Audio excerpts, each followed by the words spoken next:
পলাশবাড়িতে মনোমোহরপুর ৯ নং ওয়ার্ড কমেতপুরে একটি অসহায় পরিবারের উপর সন্ত্রাসী হামলা এবং মারপিটের অভিযোগ উঠেছে। মোহাম্মদ মিঠু মিয়ার পাঠানো তথ্য ও ভিডিওচিত্রে থাকছে বিস্তারিত।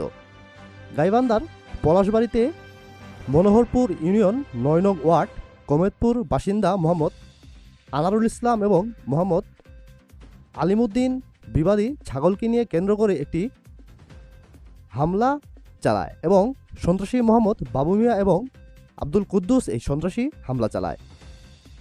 পূর্ব শত্রুতার জের ধরে সন্ত্রাসী হামলা করেন তারা। ছাগল খুঁজে পাওয়া যাচ্ছে না বলে আনারুল ইসলাম ছাগল খুঁজতে বের হয়।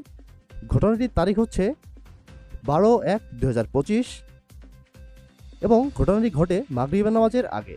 তিনি ছাগল খোঁজার উদ্দেশ্যে বের হয়ে বিবাদী মোহাম্মদ বাবু মিয়া ছাগলটি ভেজা কেন এই কথা জিজ্ঞাসা করলে সন্ত্রাসী বাবু মিয়া আনারুলের উপর ক্ষিপ্ত হয়ে বাঁশের লাঠি দ্বারা বাম পায়ে সজোরে আঘাত করেন।